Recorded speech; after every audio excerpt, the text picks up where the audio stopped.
Hello, everybody. Can somebody indicate that you guys hear me?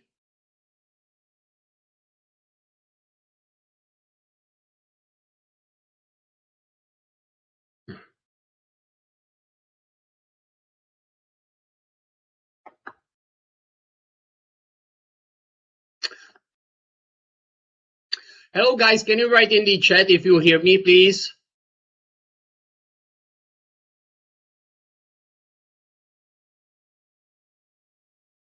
Okay.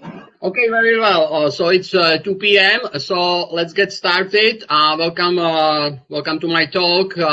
And I have a couple of administrative items. First, I was instructed to tell you that you can chat between yourself in the chat section, and that you can post questions.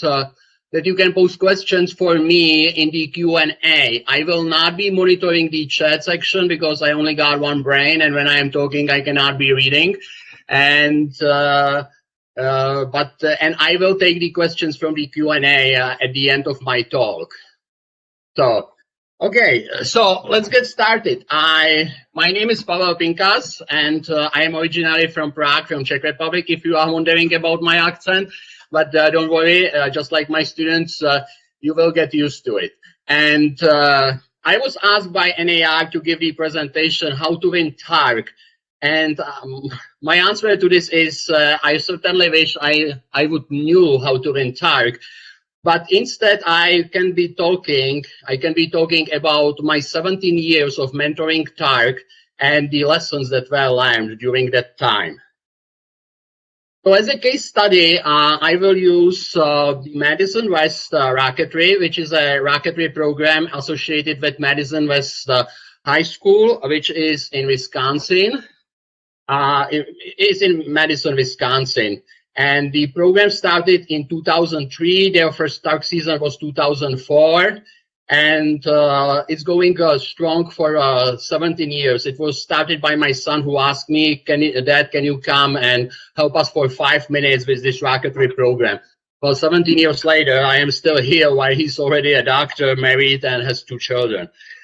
So now, what we learned during these 17 years, there are several key components that you need to have or should have if you want to have successful TARC run. And I listed them here. It's project management, because TARC is a long-term project. You also need a strong team culture, because these students will be together for a long time, and they will go through quite a few frustrations. Obviously, you need a technical expertise, which is where the NAR mentors can come in, and it doesn't hurt to have a good ground support, especially if your launch site is 2 hours of driving from your hometown. It's very good to get the parents involved and have them help with the program. Okay, project management, and I cannot emphasize this enough.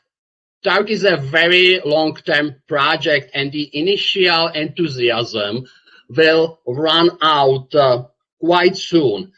So you need somebody who will keep pushing the project ahead, who will beat the drum, give the cadence, and schedule meetings, organize work sessions,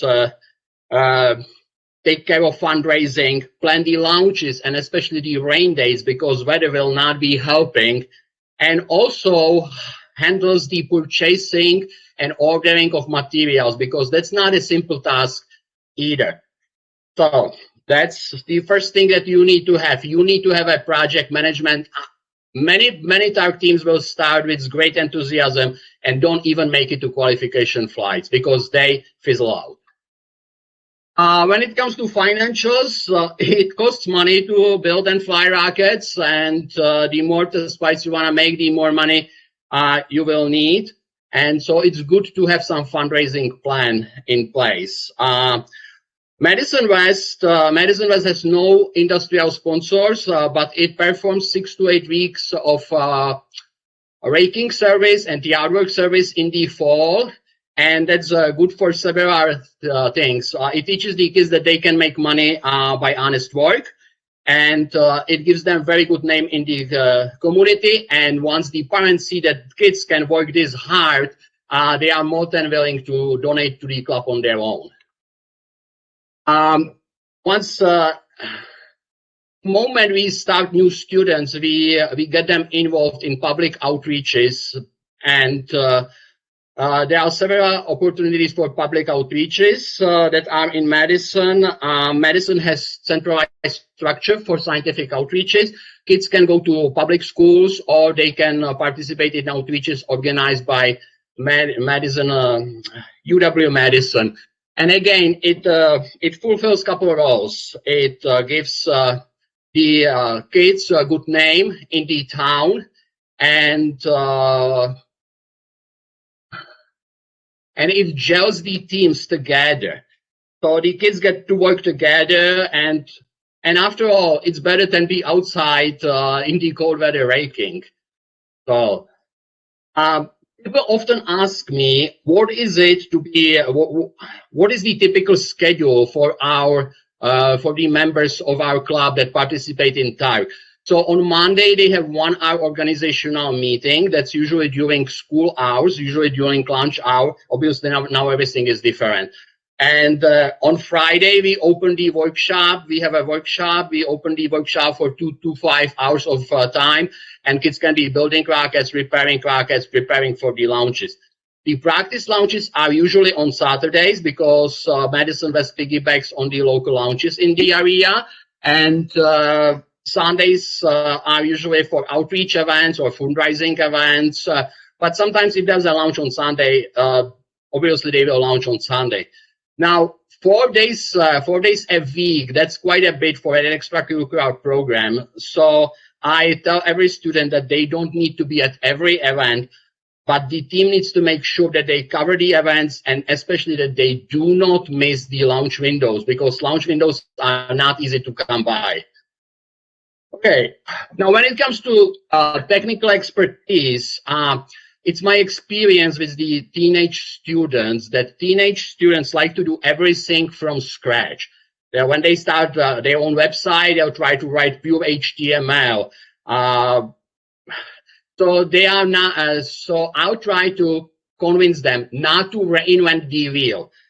First, if you are running TARC program, get an experienced mentor if possible at all. That's a great jump start. Also, it's good if the program has been going for quite a bit. It's good to engage the veteran students who have been through this before, because they have better relationship with the other students than any adult can have, and they have the experience already. And then I encourage students learn from existing designs and use the internet and other resources to learn from. Don't just start from scratch. Try to get some knowledge first. To help them with getting the knowledge, I am using something that's called Rocketry 101, and it's a short cycle of about 4 or 5 lectures. I call it Rocketry 101, and we usually start with discussing the forces that are present during the rocket flight. Then I'll teach them how to read and interpret motor signatures so they can correctly select propulsion for their rocket. We go over the parts of the rocket trajectory and specific points, and we discuss what happens to altitude, velocity, and acceleration of the rocket as it goes through the flight. And we discuss how to use parachutes, how parachutes work, how you can use the parachute, how you can adjust the parachute to get specific descent times. And finally, I will introduce them to rocket stability. And very specifically, I address the issue of weathercocking. So students do understand why the rocket, when it flies, why it tunes against the wind. And so that they have an understanding how to adjust the launch rail properly. All right. So after this short theoretical introduction, which I tried to make not as theoretical as it sounds, we go and start designing the rocket. The rocket design exercise, this is a whiteboard exercise, and I usually start it with showing students the egg, measuring the egg, and then we build the rocket around the egg. The goals of the design is to make the rocket simple to build, make the rocket cheap to build, because eventually they will need more than one, and only add whatever parts are necessary to perform the mission, which is deliver the egg to specific altitude and stay alive for specific amount of time. So after they design the rocket on the whiteboard, which also gives them the estimate of the dimensions of the rocket, we take the entire design and enter it into RockSim when they start making the flight simulation. At this point, I usually have a student who's willing to spend hours, maybe even days, getting the altitude exactly to 800 feet and the descent time exactly between 41 and 43 seconds, which are the target goals this year. And at that point, it's time to tell them that don't trust the computers entirely. The simulation results are a very good estimate of what's going to happen, but you will not build the rocket as well as the computer thinks you will. You will not build it straight. It will not be as smooth. So give yourself some reserve on the altitude. I usually say if your rocket simulates 2,000 feet, you are probably good to go. If the goal is 800, you simulate 2,000. It's always easy to add some ballast or add some drag to the rocket, make it fly lower, then make the rocket fly higher. So, and I also tell them, be very careful about the stability margin. The rule is that the rocket that has one caliber of stability is stable. So if Open Rocket shows you that, it is possible that once you build it, it will be marginally stable or even unstable, because the stability margin may not be exactly on the real rocket what it is on the computer designed rocket. Well, and after we are done with the simulation, the rocket has been proven through the simulations, I'll bring them to workshop. And the first thing I'll do before the first workshop session, I stock up on the Band-Aid.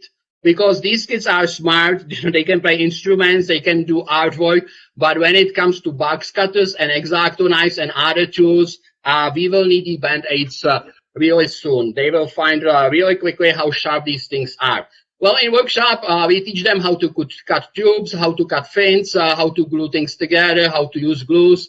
And one thing that I find extremely helpful is having a 3D printer on hand. The 3D printers these days are quite cheap. You can have one for $300, which will work.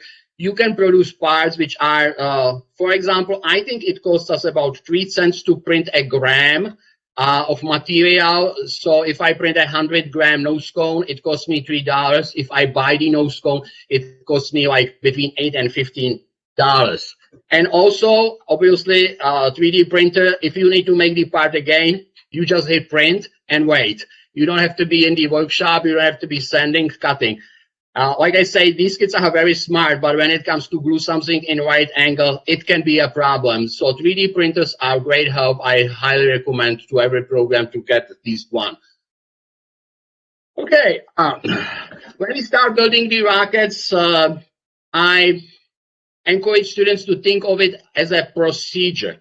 They created the design, they already proved that the design is working, and then they produce the part list, so they know how long the tubes need to be cut, what kind of fins we are going to be using. And finally, I encourage them to list all the building steps in the order they are going to perform them, and then just follow the recipe and correct whatever needs to be corrected. And then when they need to build another one, take the same recipe and do it again, and do it again, and do it again. And eventually they will get good at it. So I highly encourage them to build multiple rockets. For example, Madison West needs to drive 2 hours to their closest launch site. So if they have one rocket, they come out, make one flight, the rocket gets damaged. They spend 4 hours in a car just to make one flight. That's not the efficient way to go with this contest, because in this contest, you need to be collecting data and more data. And so we built several rockets. Each team on any given launch day have at least 3 rockets in operation, and usually it takes about six rockets to get one team through the season. And they fly the rockets they have. They repair the ones that needs to be repaired during their work sessions, and if they have time left, they just keep building more new ones. So they will never run into a situation when there's a launch date and they cannot launch because they don't have a rocket. Okay, one thing that comes that's quite specific to high school students is they are very quick. They are very quick to give up on a design. They get one bad flight and they say, oh, this rocket is no good, and they go and redesign. And if the original was built around BT-70, the new one's going to be built around BT-300. It's going to have completely different shaped fins. It's going to be completely different. So I'll try to encourage them to think about what went wrong, because very often the reason for bad flight may be as simple as a rail bite, sudden wind gust. So I'll tell them, until you can prove conclusively that your rocket is bad, see if you can actually make it work. And on the other hand, they seem to cling to some rockets emotionally. The rocket that you see on the picture, for some reason, was called Bubbles. It had a very questionable stability. As you can see on the picture, it's already turning wildly during boost. And they just kept flying it until I had to issue executive decision and say, no more of this rocket. Again, they were emotionally attached to this rocket. I don't know why, but that happens. And finally, there's the issue of material fatigue. And I've seen that happen several times. A team has a rocket, practices with the rocket, is getting very good scores, is ready to go for qualification, and then suddenly the performance of the rocket deteriorates. It's usually because of the material fatigue. The fins can warp. The fins can warp, and or the tube can crimple. It may not be noticed, and eventually the performance of the rocket is nowhere what it used to be. Students need to learn how to recognize the situation, and obviously it's for the mentor to point out and explain. So, okay, now when it comes to the launch windows, I already said that the launch windows are very limited resources, especially if you have weather like we have here in Wisconsin. And so we never cancel launch because of the forecast. If I look at the weather forecast and it says it's going to be horrific tomorrow, we will wait until tomorrow to make sure that it's really horrific before we cancel the launch. We never cancel the launch before because of the air temperature. These kids will fly at -40, and they did fly at -40. If the only reason for canceling launches is limited visibility, the roads that cannot be driven on, or winds over 20 miles per hour, which makes all rockets illegal to fly. I'll teach students, how to prepare for cold weather, and it's not that difficult with all the great materials that we have these days, like hollow fibers, Moira, fleece. It's really about layering up, getting whatever you need to survive the weather, and they will eventually find out that it's not that difficult to survive to the typical Wisconsin weather. Also, it helps to have a ground support, especially when you are driving long time to launch sites like we do. One of the MadWest launch sites is in Bonk, which is about 100 minutes drive from Wisconsin, from Madison, on a good weather. And the other launch site they are using is in Princeton, Illinois. That's a 2.5-hour drive. So for that, to get all students there, it's necessary to involve parents to provide carpooling. And once you have parents at the site, they can work as grill operators because kids will need to eat something, and it helps them when they have sufficient calorie intake. It also keeps their mood up. And the other good thing about having parents involved in this, once they see what kids are doing during their TARC competition season, they see that this is worthy cause, and they are more than willing, to donate some money to the cause. So, and I also found out that participating with their kids during the launches usually improves the family relationships between parents and their students. I never seen that going worse, and obviously, parents can provide additional encouragement beyond what I can provide. So, get the parents involved. It's a good thing. When we come to launching the rockets, the first thing I'll say to the students, rocket launch is a procedure. There are steps, and they need to develop what steps it takes to launch the rocket. It means prepare the rocket, prepare the motor, cut the delay, put the payload in, which means the eggs. Make sure everything that needs to be sealed is sealed. Make sure you are not going to get drag separation. Make sure your altimeter will come on when you switch it on. And once they have this checklist, I encourage them to always follow it to the letter. Never skip a step, even if you are hurried to get one more flight in during the day. Even if you think, oh, I know what I am doing, I don't need to check this checklist. The checklists are really helping to decrease the number of bad flights. And I think MadWest is operating at about 99% success rate for the flights. Doesn't mean they get 99% of qualification worthy scores, but it means they are not crashing the rockets. I think the only crashes they had lately were because complete ejection failure and the delay was cut correctly. It's just sometimes happens. So I highly encourage, think of rocket launch as a procedure just like NASA does. Follow the procedure every time you launch a rocket, and it will result in lots of good flights and lots of good data. And, oh yeah, I have it here. And record the data. That needs to be part of the launch procedure. Very often I see they fly the rocket, I say, how did it go? We don't know. I say, what was the liftoff weight? We don't know. That's a big problem, because if you fly a rocket, it takes, MadWest is using Cesaroni motors. It takes 16 hours to fly a rocket. And if they fly a rocket and they don't get any data, that's 16 hours thrown into the event. So I am very hard on them. Make sure you record the liftoff rate before you head for the pad. Make sure you record the altitude and time when you come back. Right away, that's the first thing you do before you start preparing the rocket for another flight.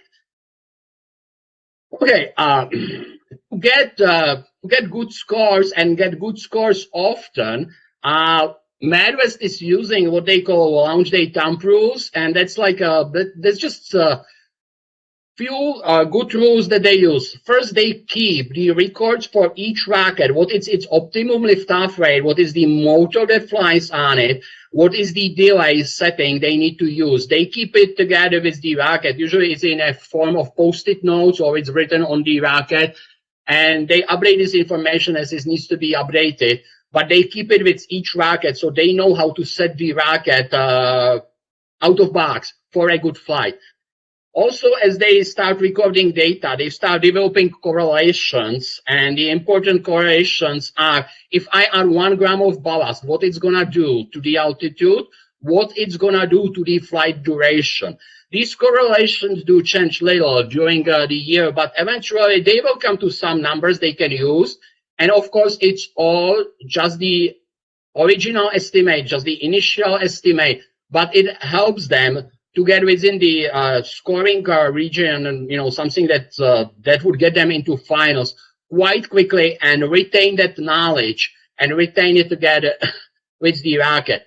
Also, they need to learn how to tilt the launch trail and develop correlation for that. I believe the last time they developed the correlation, they came up with for every 4 miles per hour of the wind speed, they'll tilt 1 degree downwind, and that about compensates for the altitude lost because of the weather tracking.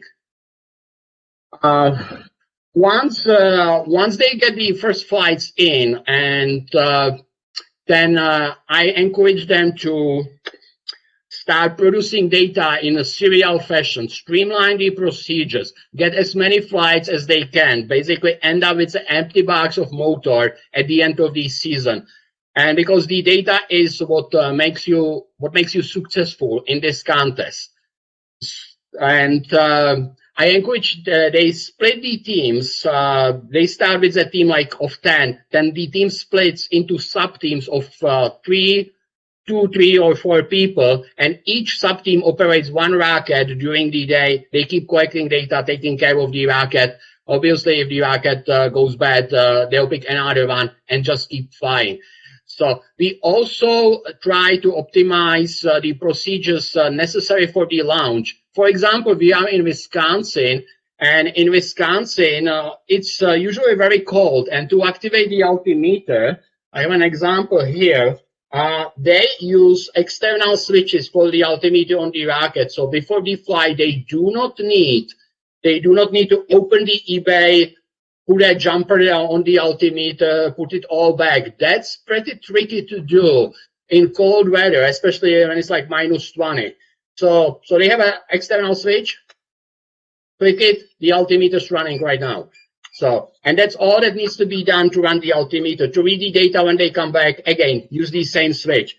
So I encourage them to find a way how to make their life easier so they can make more flights within a given period of the time that they have at the launches. Okay. And obviously, the goal of the practice flights is to collect the data. And that means recording everything: altitudes, flight durations, the weather conditions, and the anomalies that were observed on the rocket. Because if the rocket gives you like little wobble at the launch 1 week, the next week it may be going completely bad because it's already suffering from material fatigue. The wobble was your first warning. They keep the copy of the data with their rockets, and it's used as a reference material when they go to the launches. And obviously, not every flight will be good. There will be outliers. They need to recognize that. But they also need to develop the correlations. What does it mean when we are launching at 0 miles per hour wind versus what does it mean when we are launching at when we are launching at 15 miles per hour wind? How is it going to change the things? So I always say the data collection is the goal of this. And in fact, we do have a rule that the team that will launch a rocket without altimeter activated while they mistake, the team pays back for the propellant costs. Like I said, it's $16, and they usually make this error once per team. Then they don't want to make it again. And as you're going to realize, even when you try to get everything perfect, even when you have the best correlations, even if you do the heaviest statistics you can think, you will still have spread of scores. But the goal here, and not all of them will be perfect, but the goal here is, through the practice flights, to tighten the range, tighten the spread of these scores. So when we come out at the end of this season, we can say, okay, we are fairly comfortable that we will always be able to get score within 30. So they usually start with keeping the score somewhere within 100 and 200, and then they start tightening down. And like I said, not every flight will be perfect. There will be outliers. They need to start realizing the trends in the data, not just focus on one flight. And when it comes to qualification, that's usually the day of lots of hesitation and walking around, trying to make the right decision. But in general, I do encourage every team to be ready for qualification flights early in the season. For us, it usually means end of February. And after they are ready for this, choose the day with stable weather and low winds. Why make things more difficult on yourself by flying your qualification flights in bad weather? It may happen if you wait until the last possible day.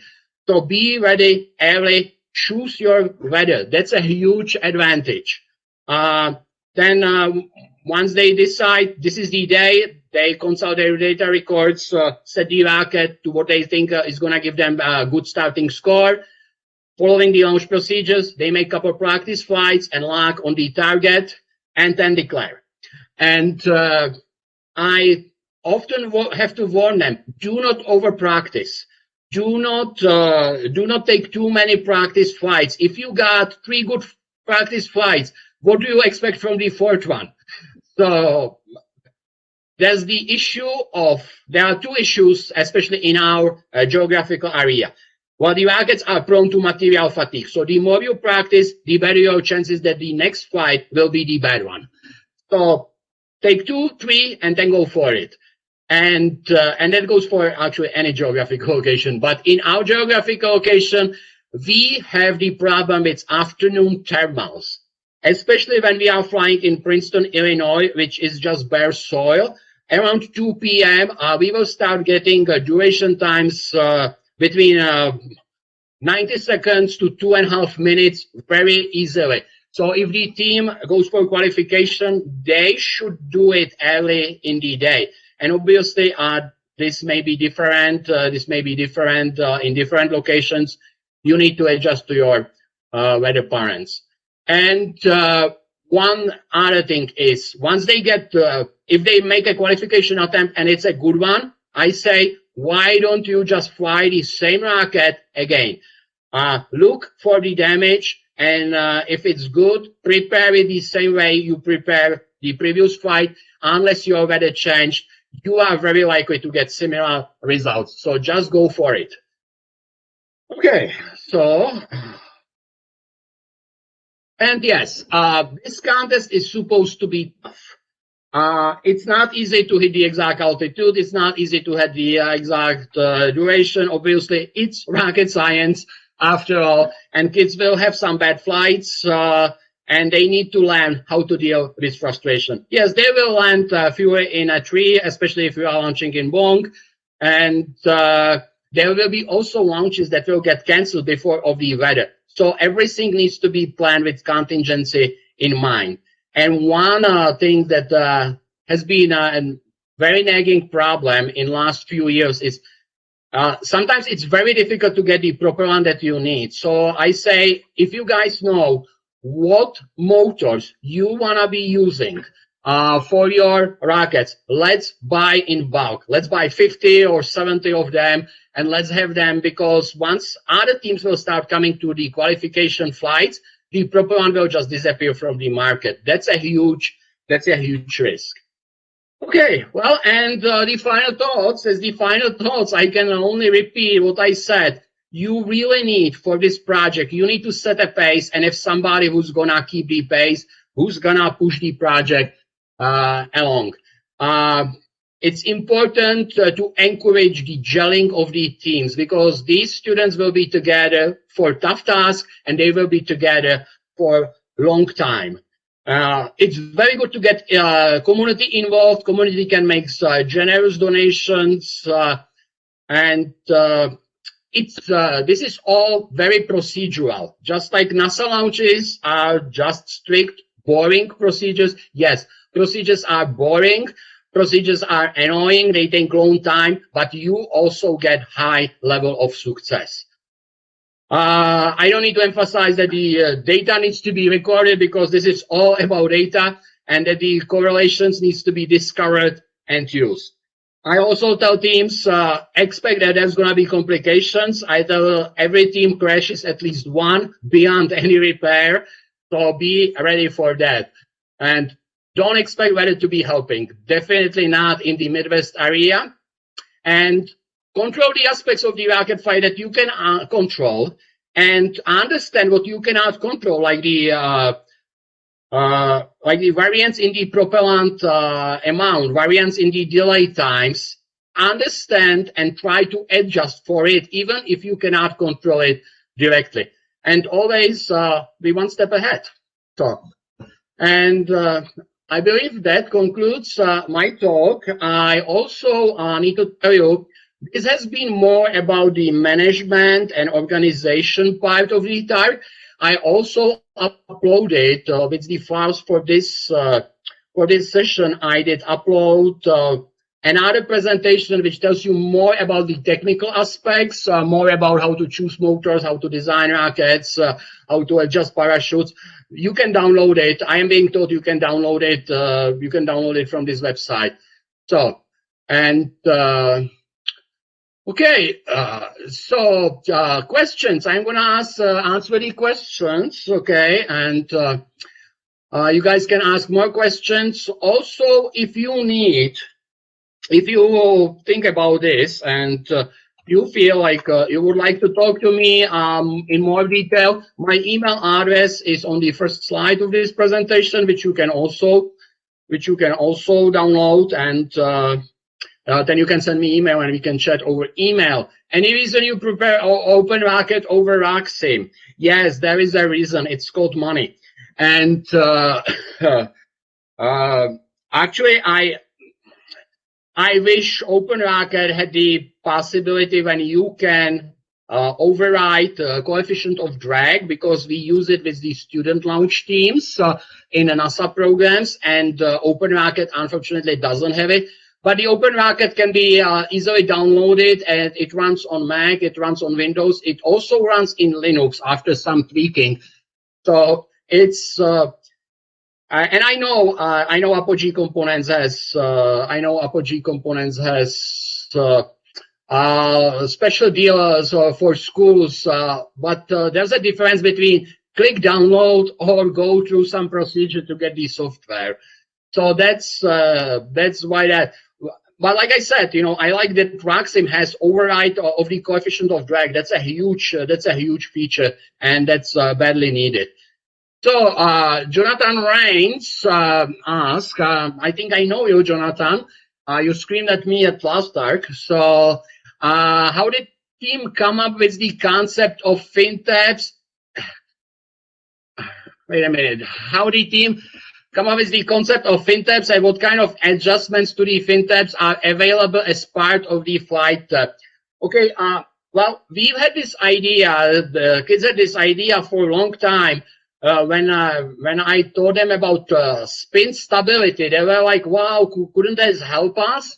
And but it took several years for the teams to actually figure out how to do it correctly, and it was not until we got 3D printers when we can print it. There are no adjustments possible on the fin tabs. They print them at different deflection angles, and they can swap them easily during launch day. They are just like nylon screws. They screw them up on and so they have them in different deflection in different areas, and the fin tabs are rather coarse adjustment. These fin tabs are rather coarse adjustment. I think changing them change the altitude by 100 feet or something like that.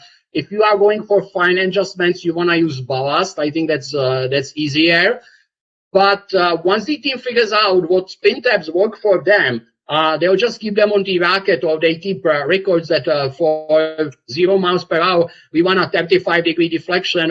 For 15 hours per hour, we want a lesser deflection. So they are not adjustable, but they are printed in several sizes and several deflections. Okay, Bill Lindsay is asking what you have found to be successful fundraiser. Well, the raking is a successful fundraiser. Kids do around town and basically offer the yard work. Rake the leaves during fall, do whatever yard work people need to do. If people need to do, move something out of their shed, cut wood, something like that. They do make about $10,000. They do make about $10,000 during their raking season, which is 6 to 8 weeks. So that's what we do. We tried other fundraisers, like asking companies to donate, and yeah, we got some donations of $100, $50, and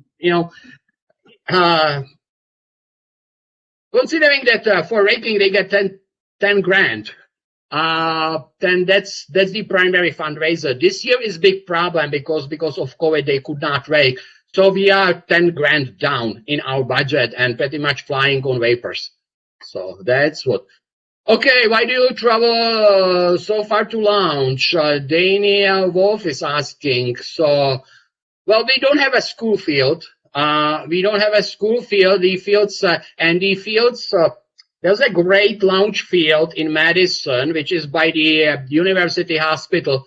That field has been declared to be in the helicopter pad, and you cannot fly anything there.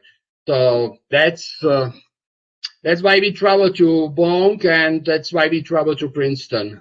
So, and how many reloads do you buy each year? John Ray asking. I think last year we went through 200 reloads. Yeah, so yes, it's lots of money, but I am of the opinion that money should not be stopping us from doing the science stuff. So if they run out of money, we will always just run another round of fundraising, and it helps. It helps. I think Madison West has a good success rate when it comes to national finals and qualifying for national finals. So yes, it comes to between 100 and 200 reloads every year. Okay, Jonathan Rand says, "Wow." I say, "Yeah, wow too." Just imagine what I could have for all that money. So, but on the other hand, it's fun to fly the rockets.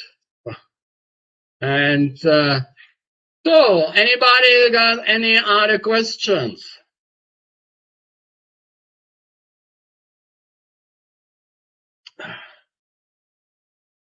And I realize I did not, guys, give you the secrets you were probably expecting from me. And but the truth is there are no secrets. It's all about hard work and procedures. Can you use purchased ST's engine, or do you have to use reloadable for TARC? Richard Root is asking. Richard, you can use STS engines. I believe TARC has a list of engines that you can use. We use reloadables because we found the results are more reproducible. If I fly something on F51 Wednesday and then fly it Thursday, I am likely to get very similar results. With the STS engine, we've had reliability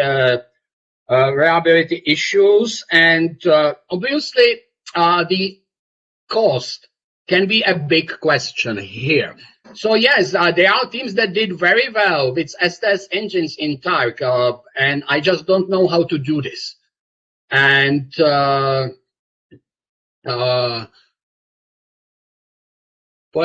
we also used to use Aerotech engines. The problem with the Aerotech is that their reload consists from about 500 parts. So we ended up having 20 to 25 casings, load the casings before the launch, then go out and burn all the motors and then come back. And